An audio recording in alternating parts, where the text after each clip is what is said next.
Moana hit theaters on July 10th, 2026, 10 years after the animated original. This is yet another live-action remake from Walt Disney Pictures. As live-action remakes go, some of them are boring and detrimental, some of them are honorable adaptations. Cinderella comes to mind with that. And then there is Moana 2026, which is just back to being very boring. But it's a scene-for-scene remake of the original animation. I'm the real-life Fake Wizard, and this is a Fake Wizard's review of Moana. If this video brings you any value, hit the subscribe button as we're posting new reviews nearly every day. The 2016 story survives intact because they carried it into live action with tweezers. A millennium ago, the demigod Maui stole the heart of Te Fiti, and that theft unleashed a darkness that has been eating the ocean and the islands ever since. On the island of Motunui, a chief's daughter named Moana gets chosen by the ocean itself to return the heart, defies her father's ban on sailing past the reef, and sets out to find Maui and drag him back to the scene of his crime. Catherine Lagagaya makes her film debut in the title role. Dwayne Johnson returns as Maui, trading the recording booth for a 40-pound prosthetic muscle suit and a wig with its own gravitational field. Every song from 2016 returns, arranged the same way, in the same order, at the same story beats. The new single from Lin-Manuel Miranda, called Along the Way, gets exiled to the end credits, where it plays over names you will skip because you already left. You probably, like myself, ran out the door when this thing ended. The plot hits every beat of the original with mathematical accuracy, similar to Gus Van Sant's shot-for-shot Psycho remake, a comparison IndieWire made and one I am co-signing here in this video. The changes that Disney did make amount to some things that might come up on a trivia night, if anybody even cares.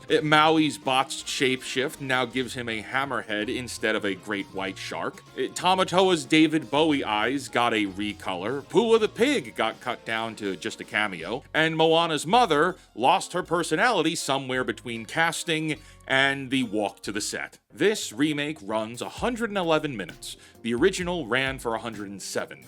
Disney added 4 minutes, but that's mostly from things just taking a little longer to happen. Whereas the animated film doesn't waste time, this movie feels like everything is slowed down without anything new happening to fill that slowed space. This is a basic movie for basic people.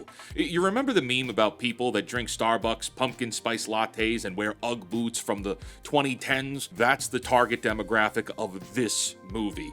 Moana 2026 is not bad, it's not great, it's not good, it's comfortably mediocre. But at that point, just watch the original. There is no advantage of watching this film over the original in any possible way. Which brings me to the next point. This movie is what I would call hyper-animated. Disney marketed a live-action movie and delivered an animated one with significantly poor lighting. The ocean is CGI. The islands are mostly CGI. The Kokomora pirates, the lava demon, the chicken, the Pooh the pig, all of this is CGI and heavily looks like CGI. So on one hand, I need to commend Disney for not changing any of the beloved character designs like in Snow White or in The Lion King, but at that point, these are just poorly animated characters. Why wouldn't I just watch the original instead? Dwayne Johnson's Maui occupies the dead center of the uncanny valley because we know that that is a very fake rubber suit. We know that that hairpiece is very, very fake. Why not cast someone, perhaps, who doesn't look like he's in his mid-50s like Dwayne Johnson does? Unfortunately, Dwayne Johnson does look like an older guy wearing all these cosmetics. Never once do you see this guy as Maui the character.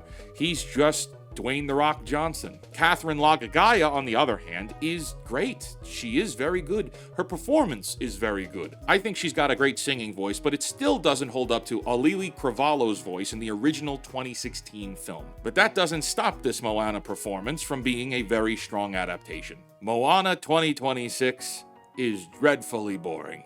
Every scene the original blitzed through in 90 seconds now gets 2 full minutes of reverent staging. The slow pacing of everything drags, and if you're an adult, you may find yourself fighting the urge to just take a nap. I mean, real talk here, After You're Welcome, the iconic Dwayne Johnson song, I considered leaving because I just wanted to leave. That song hits around the 40-minute mark, and by that point you realize, uh-oh, it's never gonna get any better. If that was meant to be the big Dwayne Johnson moment, and it was, this movie is rolling downhill from here on out. And it does. My strongest emotional response for the entire evening was debating on if it would be morally correct to write this film review for something I only saw 50 minutes of. But no, I did stick it out the whole time, and good for me. Moana is in theaters now, where a family of 4 will end up spending nearly $60 before popcorn. Don't do that, by the way. Do not do that. While Catherine Lagagaya delivers a debut worth remembering, the movie around her is a slower, darker, emptier photocopy of a film